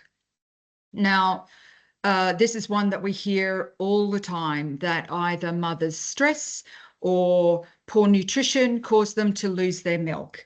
All of you who are lactation consultants, breastfeeding counselors, familiar with lactation, could probably imagine that stress might affect the letdown reflex, but unlikely to affect milk supply. So I think this is one of the times that we need to give really simple, clear messaging to emergency workers. They don't need to know everything about breastfeeding to be able to support breastfeeding. They don't need to be counselors or lactation consultants, but they do need to be able to reassure mothers, it's okay. Take your time. Put your baby skin to skin. Sit down, have a cup of tea, relax. It's okay. Instead, what we have is what Angela showed us. Angela almost cried when I saw that slide, that we think emergency workers think they're helping either to relieve mother's stress or to nourish a child by sticking a baby bottle in its mouth. What we need to teach emergency workers instead is mothers can do this. We need to support them. We don't need to have interventions like baby bottles and, separate cribs, and we need to keep mother and baby together, skin to skin, and allow them to breastfeed and to reassure mother that she can. This is, it seems simple, but it's so important. Sorry, you've touched a nerve there, a long answer. Thank you. Thank you. So maybe we can have one more, but Alex, do you have a question from the chat that we can take next? I haven't seen the chat. Yeah, and again, using my powers, I lost my question. Just kidding. No, I was really, that's really a structural or strategic question for the Italian team, as well as for WHO, if the colleagues are still around the table, is considering the European Union is a structure on its own. There is a governance, and apologies for my ignorance on this matter, but how can the experience in the IYCF-E work, both at the policies and the program level, influence the broader membership of the European Union, using the European Union as a governance body, so not just country by country or member by member, but the Union and Brussels in particular. I don't know if it's too much to dream of, but I know that should be a possibility. I just wonder if there has been any attempt or any thought on this. Over. Alex, I'm sorry, I missed the very first part of your question because of it's basically connection. How do we leverage the experience of Italy through the Italian Institute for Health, maybe the Ministry of Health, and influence the European Union as a body, as a body of member states in policy, pragmatic priorities, etc. The last of expensive colleagues. Over. Okay. Alex, I think you have some trouble with the internet because this sounds a bit difficult to understand. But Angela, did you? Yeah, I understood. First of all, I just want to say that in Italy, we are working on this since a long time. And we are doing a lot of advocacy. As you see, we are here today. So, but there are a lot of countries working on the same topic. I read in the chat Croatia, Slovenia, Spain, all these Greece, France, I'm pretty sure France also, UK. So every country is working on infant feeding in emergency in a way. Norway is now working also and was telling us. The idea is try to join the forces, not to reinvent the wheel each time. And I think this joint action, this is the hugest joint action I've ever seen. And it's a huge effort of the European Commission. It's around 100 million euros, yeah. And I think this time the European Commission is ready to listen because they invest so much and they want to see what are the results. So in this sense, and we have a great coordination team. So, and also we are working with ICARO, so UNICEF Geneva, WHO, and I would say it's now or never, Anna. I don't know how you see it. So I think in the next 2 years, we have this opportunity. And I'm pretty sure by the end of the joint action, we will get, our coordination team will get to the European Parliament. And also, but no, it's too long. No, just to say that emergency is also related to equity. And equity is a topic. Now in Europe, we are very, we are working a lot on equity and inequities, and so it might be a good moment. Anne, what do you think? Yes, I think it's a good moment. I just heard the coordinators of the whole joint action saying that emergency preparedness is important and that having a healthy population is an emergency preparedness. So I think they have started using the word. So I agree. Okay. Thank you so much. Anne-Margrethe, maybe we need to move. Yes, I think due to this time constraints, we need to move on. So, but we will return to questions during the next Q&A. So we will now move from policy and guidance to more concrete experiences from the field with case studies from Gaza, Australia, and Ukraine. And Alex, you're also talking there. So, and we agreed on that each presenter in this section will briefly introduce themselves. Yeah, so again, to the colleagues, I think Ragda, Carleen, and to myself, please give us a very brief presentation of yourself, and you have around 7 minutes to present your slides. So Ragda, welcome, over to you. Hi, everyone. This is Ragda from IMC. I will share my slide first. And let me know if you are seeing my screen. Hi all, thank you for this opportunity. I am Ragda Qishta, the Nutrition Manager of IMC Gaza Mission. Today, we will share our experience in implementing infant and young child feeding in emergency in Gaza situation. This presentation will reflect the frontline realities and adaptation, lesson learned while operating under this extreme conflict condition. So Gaza ongoing conflict and the mass displacement, the infrastructure damage have severely disrupted infant feeding practices. Mothers are facing malnutrition, facing stress, limited access to services, and the children under 6 months who are especially vulnerable, which make the integrated of IYCF-E activities with a MAMI approach critical to prevent malnutrition and mortality among these groups of children.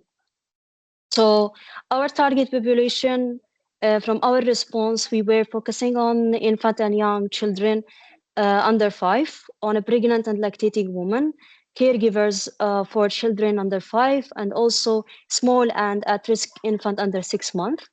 Our services delivered model is and the facility-based. We are combining the facility-based services in the OTB Civilization Center, baby mother spaces, with the community outreach. So through this dual approach, we are ensuring that we are providing the critical care and early detection through volunteers and the mass screening.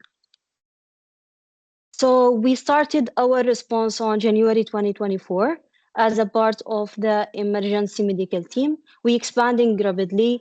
By the mid of 2024, we scaled up a community outreach. We launched a mass MUAC screening, and despite the relocation that we going through during this mission, we kept delivering the integrated IYCF-E, MAMI, and CMAM services.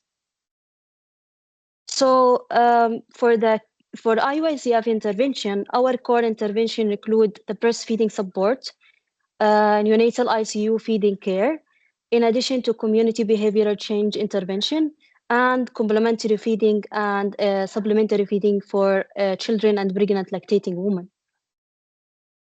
So let's start with the first component, which is the comprehensive breastfeeding support. We provided continuous breastfeeding counseling in our maternity wards, where our IYCF counselor provided breastfeeding education for the mother from the first moment at birth. Our IYCF counselor are providing the breastfeeding support during the day shifts. So we also delivered and trained our midwives in delivering this breastfeeding assistant for the cases.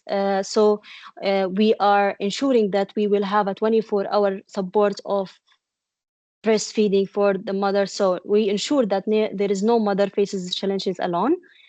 Ragda, sorry, can you put your presentation on presenters mode? Oh, okay. Thank you. Okay, for the support for infant in neonatal ICU, when any medical condition requiring that child will be in the neonatal ICU, we also focusing on maintaining the bonding between the mother and infant. So we brutalizing this. So we support the breast milk expression, where when the direct feeding is not medically possible, so we encourage mother to express the breast milk for their neonatal infant in neonatal ICU. So we ensuring that we have an optimal feeding for these children and protection even during the physical separation between them. We providing them a breastfeeding bumps. We are also giving ongoing counseling on milk expression techniques. For once the direct breastfeeding is visible, we facilitate it between the mother and child. So we identify with the doctors and medical team the opportunities for skin-to-skin contact for these cases.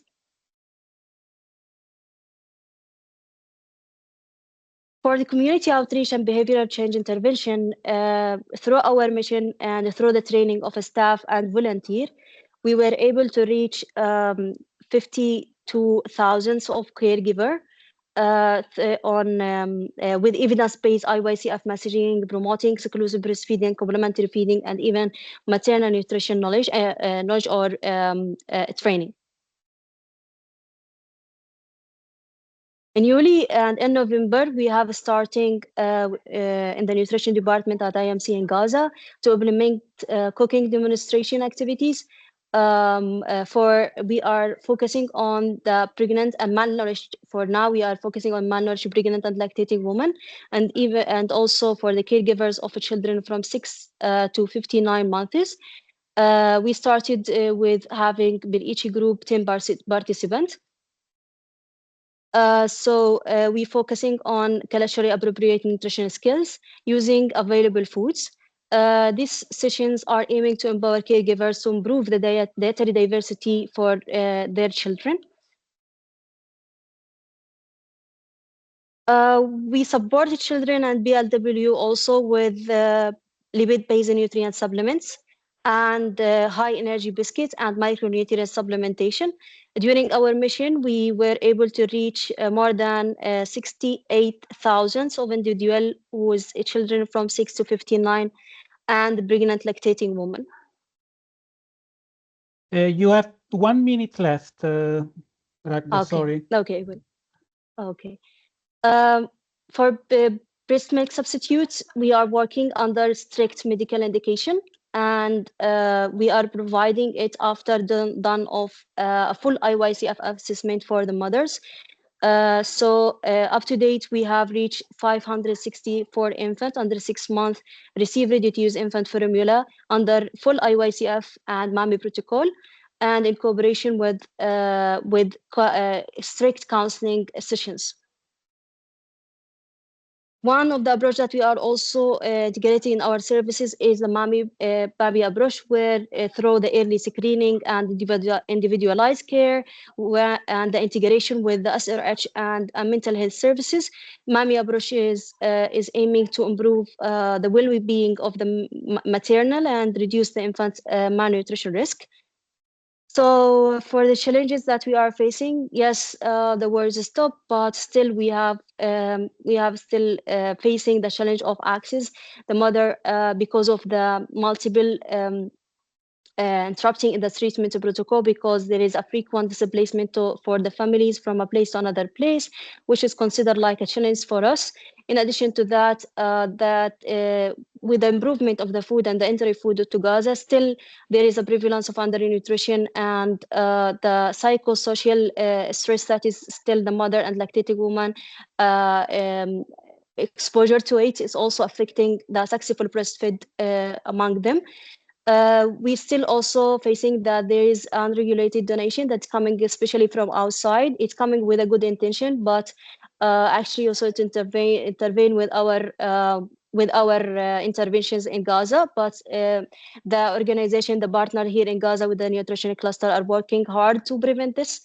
And in addition to that, the infrastructure gaps that all of you are know and which Gaza is suffering from now.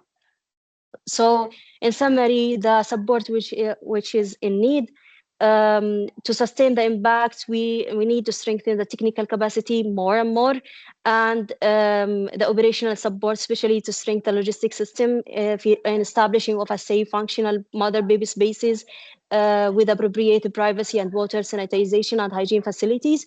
In addition to that, also the financial support and resources, especially focusing on the IYCF and MAMI program in Gaza. So we go beyond the short-term emergency phases. So finally, together we can work, even in the most challenging humanitarian context, we can save infant feeding and maternal nutrition. Thank you. Over to you. Wonderful. Thank you, Ragda. Let's move to Carleen, another great colleague, and she will present an experience from Australia. Over to you, Carleen. And yes, let's be conscious of time. Over to you. Thank you, Alex. I will do my best. So I'm just trying to share my screen. Ragda, if you can stop sharing so that Carleen can also share. Thanks. There we go.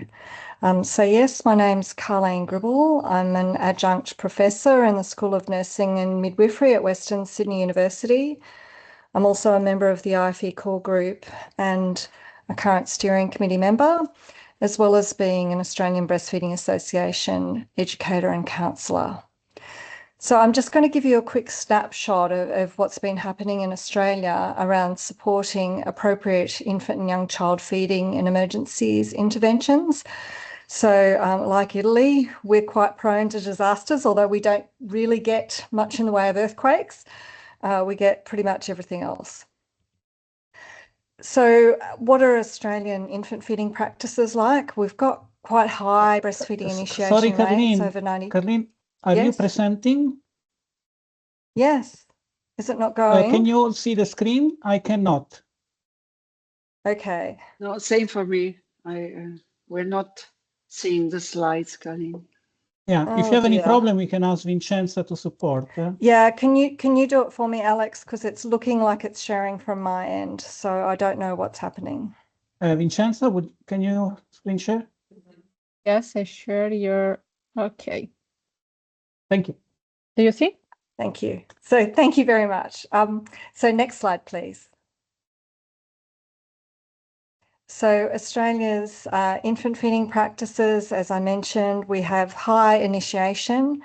Any breastfeeding rates at 6 months are around 60%. Any breastfeeding at 12 months at 30%. I'm not presenting any data on exclusive breastfeeding rates because our data collection is extremely poor, and I'm not at all confident in any of it.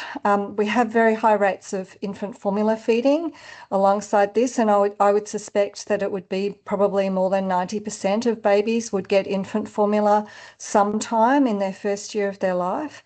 And breastfeeding and formula feeding is often combined, and we also have quite it's not common for women to be feeding expressed breast milk to their babies, either partially or fully. Next slide, please. So a few years ago, I did an audit of our national and state and territory disaster planning to see how well we were doing in terms of infant and young child feeding. We were doing terribly. We had essentially nothing.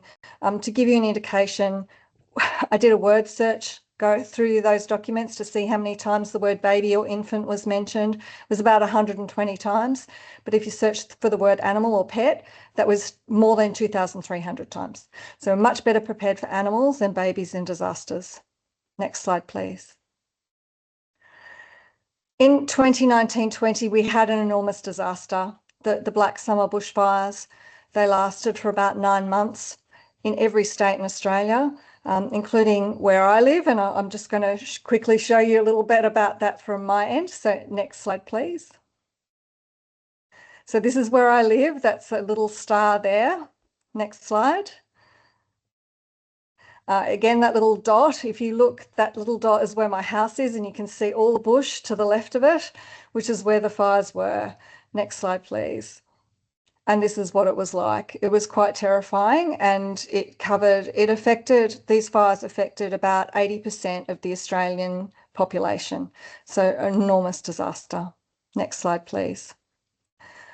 Following on from this disaster, and after having shown the government the extent of the problem that we had with lack of planning, I worked with the Australian Breastfeeding Association to get some funding, to do some research, first of all to develop an evidence base, and then to develop resources to support parents and to support emergency responders to protect infants and young children in disasters. Next slide, please. The first thing we did was a study. We surveyed parents of children 0 to 4 years who'd experienced the bushfires. We had 233 who participated in our survey, and then another 23 who we interviewed, as well as 63 emergency responders who participated in that. The image there is of our research report, which is lengthy, has a lot of information in it, that may be helpful to you if you're wanting to look at not just infant feeding, but caring for young children in disasters. Next slide, please. So I'm just going to share some of the resources that we developed as a result of this work. One of the major things was evacuation kit lists for families. There wasn't any information for them to help them to prepare for a disaster. So we developed evacuation kit lists depending upon whether a baby was being breastfed, whether they were being fed express breast milk, or whether they were being formula fed, and provided all of the information about everything that you would need for 3 days without access to electricity or water. Next slide, please. We developed a series of posters to promote both emergency preparedness around packing for evacuation and that kind of thing, but also to encourage mothers to see breastfeeding as a part of emergency preparedness. And these are two of the posters here. Next slide, please. Working with to develop resources to develop emergency responders. This one was really for people working in evacuation centres to help them to think about what to do, because what we found in our research was that women were commonly evacuating on their own, so their husbands or partners were staying behind to protect property, or they were part of the emergency response themselves. And so women were turning up at evacuation centres, sometimes with a newborn, a 2-year-old and a 4-year-old, and completely overwhelmed. They really needed good support. And so this was one of the resources we developed to help them to support those women, including around infant feeding. Next slide, please. We also developed signs to use in evacuation and recovery centres, anywhere where families were being supported, to actually help ensure that they got good support around infant feeding. So these are some of those here. Next slide, please. And information fact sheets for mothers around breastfeeding in emergencies, formula feeding in emergencies, and express breast milk feeding in emergencies, and addressing their concerns, including the concern that was raised before around stress. I've gotten to the view now that that if a woman is experiencing, a breastfeeding woman is experiencing emergency, she will lack confidence in her ability to breastfeed. She will feel like stress is going to be a problem for her ability to breastfeed. And so there's many things that can be done to actually support mothers to regain confidence, because as we know, breastfeeding is incredibly supportive of them. Next slide, please. And there's also a cartoon, and if we had time, I'd play it for you. This is for mothers to help them to continue breastfeeding through an emergency. Next slide, please. And a fact sheet for emergency responders, just giving them basic information. So this is not for doctors or midwives. This is for people who are just interacting with mothers, maybe working in an evacuation centre, maybe in a transit centre, wherever they are, to just know the basic things they need to do to support mothers around infant feeding. Next slide, please. And I think this is our second last resource, a really important resource though, around managing infant formula donations, procurement and distribution in emergencies. This provides information as well as model policies for organisations to help them to do this well. And we had enormous support for this document. We ended up with 26 health, women's, children's and emergency organisations endorsing it.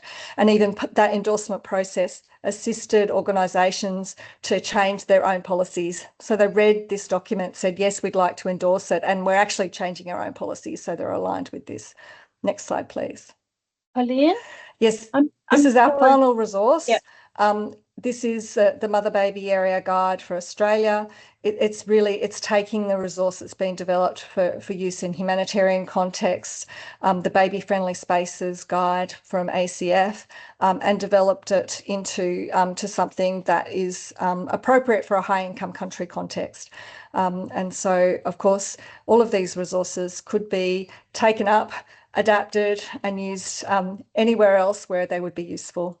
So I think that is my last slide, but yes. Oh, and there's the links to the websites where you can actually get these resources and download them. So thank you so much for asking me to speak tonight. Thanks a lot, Carleen. And I think I can start my presentation. And this is a presentation on behalf of the FHI 360 Ukraine team that unfortunately has completed the project and could not be here today. So it's about bridging IYCF-E, infant angel feeding in emergency, and artificial intelligence, an innovation that we have been working on in FHI 360 for the past couple of years in an emergency response with the crisis response team in Ukraine. I think we are all very familiar with the situation in Ukraine since 2022. The war has disrupted traditional family support networks. From the infant angel feeding side of things, from the nutrition side of things, we've been witnessing, documenting, reporting widespread donations of breast milk substitutes that have reduced, have contributed to the reduction of confidence in breastfeeding along the lines of what Carleen just mentioned. Unfortunately, we also have documented how women and their husbands have faced a lot of uncertainties on how to feed and protect their infants. And we have documented a large number of women of reproductive age that needed support. FHL 360 has been responding with a very comprehensive intervention. So that's, for me, is the first message, is that the AI solution that I'm going to illustrate briefly, very briefly, is not a standalone or a sole intervention, but we believe it was part of an entire set of strategies, and we have been hearing the same similar strategies with the other presenters, but it was an important critical effort that we wanted to deploy. Why? Because of the challenge that we keep hearing around emergency, both in contexts like Europe or European context, as well as Australia, but as well as Gaza, and as well as Ukraine, disrupted health services, limited support to women, limited or non-existent support to infant and young child feeding. Hence, we have started working on this digital solution and AI solution because we felt that limiting our response to the face-to-face engagement was limiting the way the response was going to reach the women and their infants and their families. Considering, again, the type of conflict, the lack of access, the lack of security of these communities during times of war. But also because we thought that a digital solution and AI solutions are scalable, can help reach large population, are generally low cost, are very accessible through the telephone infrastructure that was available and is available in Ukraine, as well as the internet infrastructure, are 24/7, as you will see later, provide some real-time support, and again, leverage existing platforms, the in-person counseling and in-person support. It was launched early 2024. We called it the Harmony Parent Bot. It's really meant to support women, pregnant women, breastfeeding mothers, non-breastfeeding mothers during the times of war, stress, and uncertainty. As I said, it's a 24/7, we call it companion, and it offers a set of services and provides access to a set of information you will see shortly. The bot, the chat bot, the AI solution provides for continuous feedback from the users. Obviously, these are all translated. The chat bot is in Ukrainian, is in the language the women are obviously using. And it's important to keep that kind of channel open so that we can, our team is able to understand if and how the informations are received, perceived, and the level of acceptance to those information. We have been developing over the time a very robust monitoring and evaluation framework around the AI solution, where we do measure several things. And on this, we keep monitoring, we keep tracking several information, and this is just an example. We look at the more performance type of indicators for the bot. It's the retention rate, basically how many clients, how many women remains connected. And for example, a more than 100% means there are not only women remaining, but we have more users joining. And this is one of the recent evaluations we conducted in October 2025. We document carefully the type of questions that the users are asking to the bot. We document also the effectiveness of the bot, and that's, for example, what we call it, what is captured by the bounce rate, the capacity of the AI to respond to the questions of the women, of the users of the bot. So as of October, again, we update this information on a quarterly basis. We had around 36,000, 37,000 interactions for the period of 10 to 12 months. Again, we capture other type of feedback, basically how women are satisfied, if they find it useful, if they find it clear, and if they will keep returning to use the platform. And as you can see, we have quite positive feedback, and this is the result of, as I said, more than 1 year of intense work on this platform. But it's important also, another message I want to leave the audience with is, it's not just a tool you leave and people use it. We have a continuous effort to update it, to improve it, to maintain its accuracy and relevance. I think we all have heard about hallucinations that AI may provide, not giving wrong answers. So that's one of the efforts that humans, technical colleagues, are continuously monitoring. Through monitoring the logs and reviewing the type of information that are requested and the type of answers that the bot is providing. And this helps us improve and refine the training of the platform. We also try to keep updating the protocols that we are using, that we are training the chatbot, the AI to use, and limiting to. So the bot is not just an open AI that look for information everywhere, but we have a set of, we are putting boundaries and fences around where to draw responses and where to draw information. And we also reach a point that we believe we didn't trust the translation capacity of the AI platform because of the nature of the documents, the very technical nature. And so we have invested in translating them from English, for those that were English only, into the language of interest. An important aspect, and again, I'm just giving you pieces of information of this very comprehensive initiative. We have linked the infant and young child support to mental health and psychosocial support, as well as early childhood development. So it's a very holistic type of platform. So infant and young child feeding, MHPSS, and ECD. And the user have access to information, but also to actual counselors that can be contacted through the platform, and appointments or calls in person or online can be arranged by the client, by the mother. At the same time, we have been using a very popular platform. If in Italy, maybe we use WhatsApp, in Ukraine, they use Telegram. That's to ensure that women and others, not just women, can easily use the platform. So they are using the AI solution through Telegram and not just through another web-based program. And this, again, to ease the access and make it, because they are very familiar with the type of platform. As I said earlier, for very complex individual cases, the bot is linking the user to actual workers and lactation counselors so that they can engage and eventually support either through a distance call or remote support, or eventually, if possible, in-person support.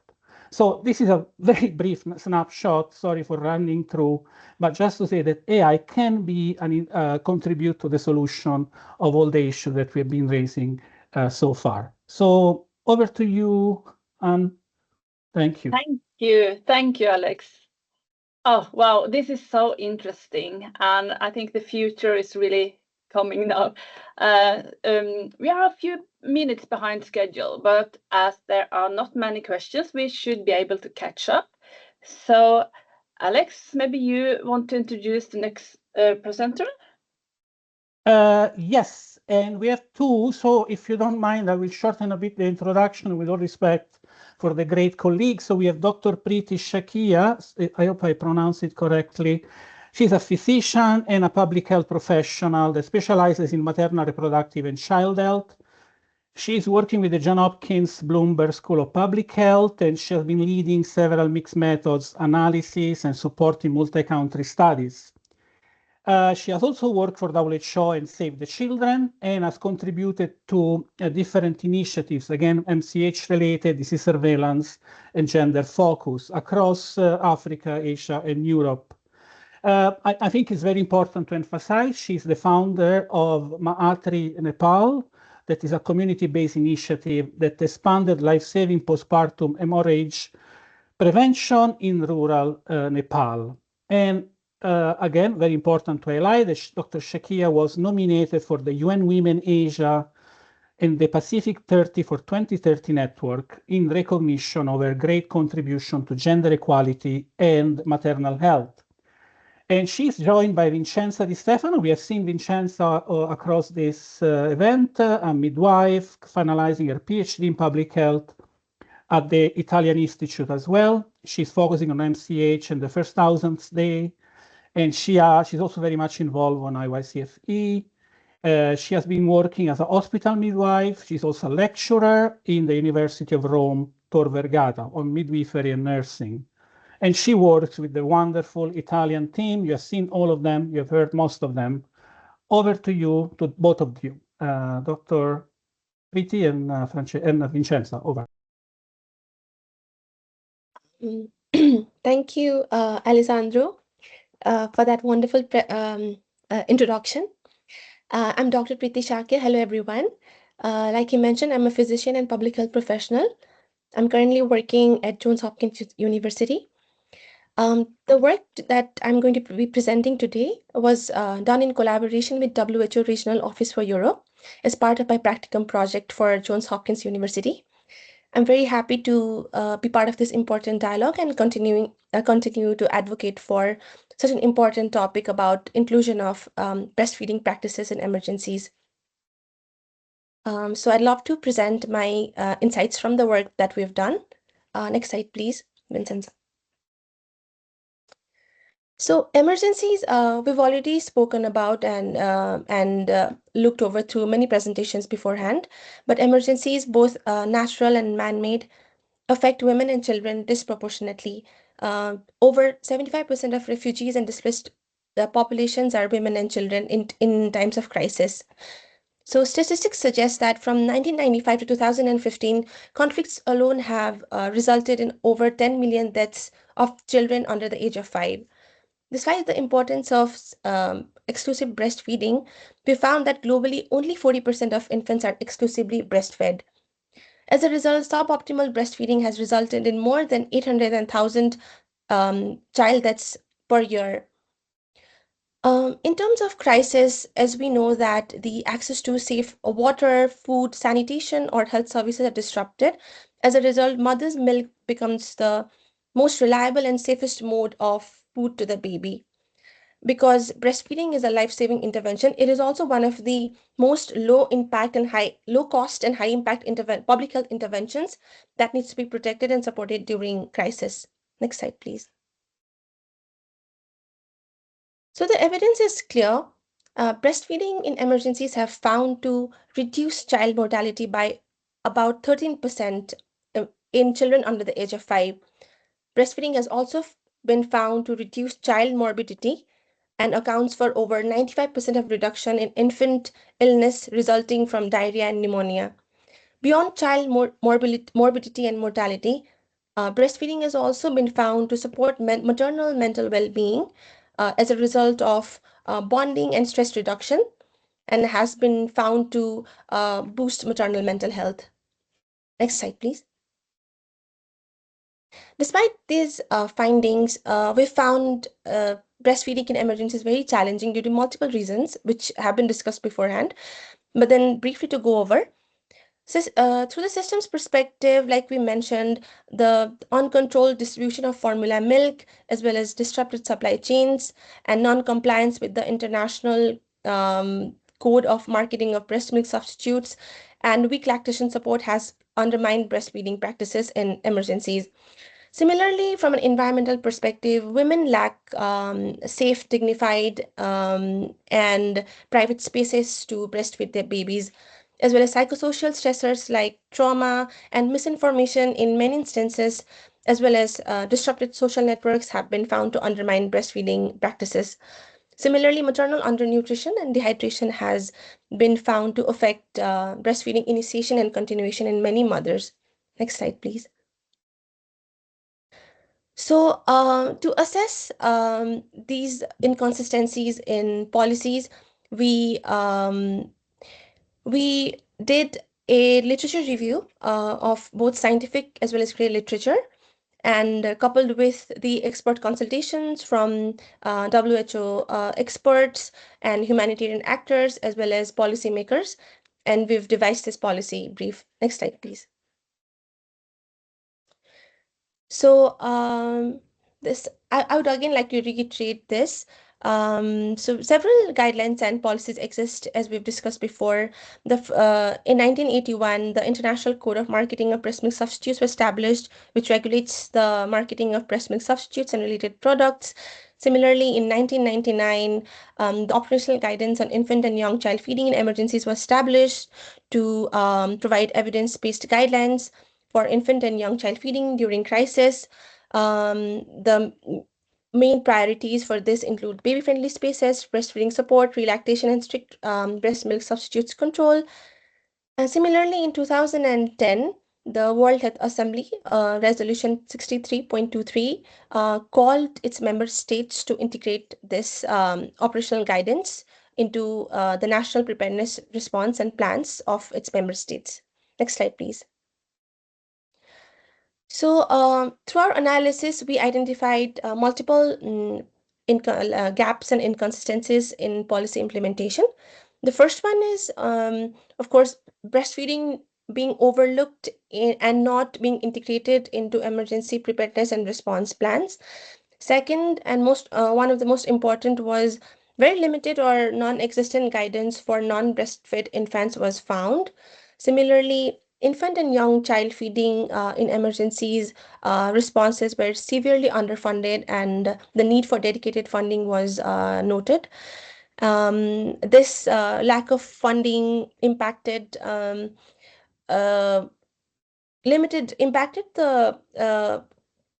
resources for breastfeeding support, like skilled lactation personals or preparedness kits in terms of crisis.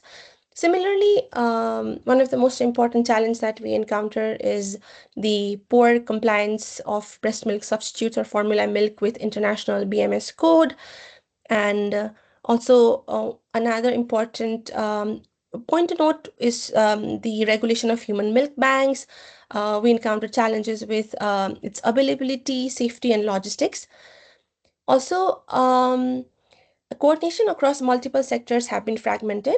Multiple sectors like health, nutrition, and emergency management, they've been found to work independently, and we've seen multiple duplication of efforts and also gaps in services because of the lack of coordination between multiple agencies. Similarly, I think there is lack of accountability or monitoring bodies that would ensure that these policies are implemented or like they're monitored and the aids have reached the ones, those who need them. Also, we simply don't have enough data on who needs breastfeeding support or whether our interventions are working. This has severely affected our ability to respond effectively and track our progress in terms of crisis.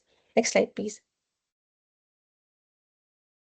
So to counter this, we have several policy recommendations. The first one is the integration of breastfeeding into emergency preparedness plans with dedicated funding. Similarly, it's important to standardize guidance for non-breastfed infants and strictly enforce international breast milk substitutes code compliance. Similarly, we advocate to strengthen human milk bank operations, including donor human milk logistics and cold chain capacity. We also advocate to establish intersectoral infant and young child feeding and in emergencies task forces and national coordination units to continue with our accountability and monitoring mechanisms. Similarly, creation of real-time standardized international infant and young child feeding in emergency data systems will help with standardized monitoring. And formal governance framework will also help with accountability. Next slide, please. To conclude, I'd like to reiterate the fact that breastfeeding is a life-saving intervention, and the inclusion of this in emergency preparedness and response is not optional, but a mandatory thing. Our call to action is very clear. policymakers must prioritize breastfeeding, inclusion of breastfeeding services into emergency preparedness, and address policy funding coordination accountability gaps in infant and young child feeding in emergencies. Next slide, please. Thank you everyone for your attention. Here's my contact if you want to discuss further or would love to engage with me. I'd like to pass on this presentation to Vincenza, who's building off on this work and gearing up towards publication of this policy brief. Over to you, Vincenza. Thank you, Preeti. Good afternoon, and thank you for staying until this time. It's a pleasure to be here today, and I'm happy to continue after your interesting results. So this is my declaration of absence of conflict of interest.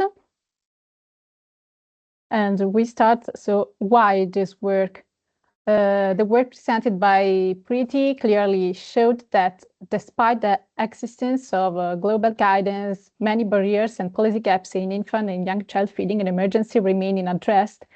And this provided a strong rationale for continuing and expanding this work. In response, and thanks to the leadership of Pan American Health Organization and WHO Europe, a dedicated working group on this topic was established with the participation of our Italian team in its role as a WHO collaborating center on breastfeeding promotion and child obesity prevention. At the same time, Europe is making a major investment in breastfeeding-related initiatives through the joint action PreventNCDs. Within this European project, among many activities, there is a specific area of the work led by Italy in collaboration with Norway.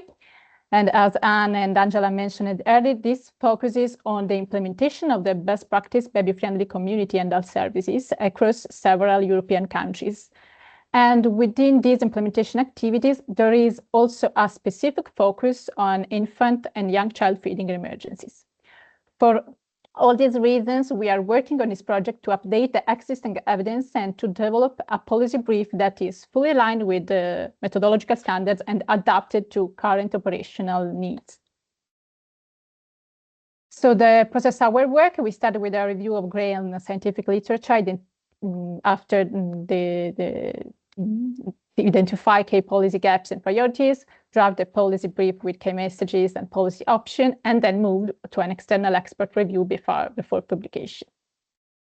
At this stage of the work, we conducted a rapid review of both gray and scientific literature, continuing previous work, focused on identifying lessons and recommendations from infant and young child feeding and emergency experiences. And this combined approach allows us to build a comprehensive evidence base to inform both the identification of policy gaps and the development of the draft policy brief. Then, based on the review of gray literature, we identify a set of current policy gaps and priorities that cut across countries and the emergency context.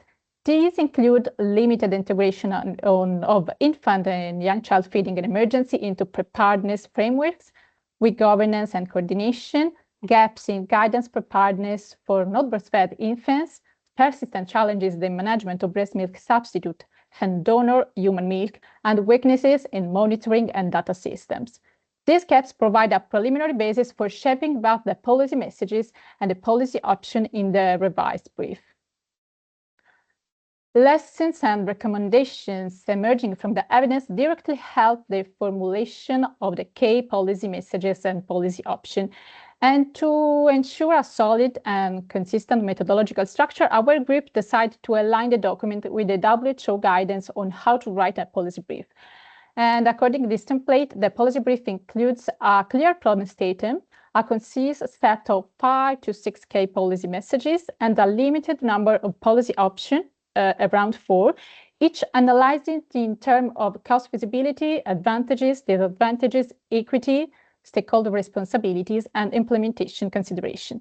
So this structure is designed to make the policy brief concise, evidence-informed, and above all, actionable for decision makers.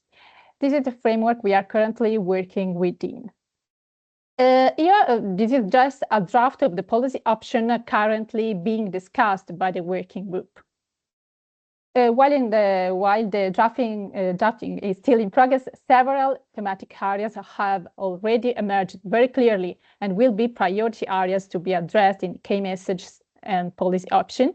These include preparedness and coordination, monitoring and accountability, regulation and safe management of breast milk substitute, the adherence to the international code, strengthening maternal and breastfeeding support in emergency, and the provision of safe spaces and psychological support for mothers and infants. What are the next steps? To conclude, over the coming months, the working group will complete the evidence synthesis and finalize the revised policy brief. The document will undergo review by an external expert panel prior to publication. So we aim to deliver a document that is scientifically robust, operationally relevant, and policy-oriented, with the last but not least goal of promoting the health and well-being of all children, mothers, and families, and ensuring that care and support are equitable, regardless of the context in which they are born. So our work on infant child feeding continues. Thank you. Thank you very much for being here, especially for those of joining us from countries where it's very early in the morning or very late in the evening. And I take the floor to Anne-Margrethe and Alessandro. Thank you. Okay. We will need to skip the final Q&A and move to the closing session, but I see that most questions have already been addressed in the chat, and we will follow up with responses to any remaining questions. And I also see that many useful tools and links have been shared in the chat. Thank you for your contributions. So to wrap up, we will now hand over to Anna and Angela for the closing remarks. Thank you. Thank you. Thank you to everyone for being still here. Just to be brief, I'm impressed by the amount and the quality of what we've shared. I think now we just need, we need first of all to enjoy our weekend, and then to roll up, how you said, Alessandro, to roll up our sleeves. And next year to try to put all together. And what I learned is also that policymakers are not there to wait for us. We have to be ready to take advantage of the windows of opportunities when they arise. So this is something that we will think with the Norwegian team, and of course provide some tools, and we would really love to continue our collaboration with the Infant Feeding and Emergency Core Group. And yeah, I don't think I will be longer than this. I don't know, if you have anything else to add? No, I would just like to say thank you. It has been a great webinar. I've learned a lot. Yeah, and we will follow up. Okay, we will follow up. Yeah, I think that's all. No, we had the final, but I think time is over. Okay, so that's all. Thank you so much. Enjoy holidays for those who are going to on holidays, and yeah, from Norway. That's nice. Okay, and you will find all the recording and the materials on the website of the Joint Action. Thank you so much. Bye. Bye-bye. Bye-bye. Bye.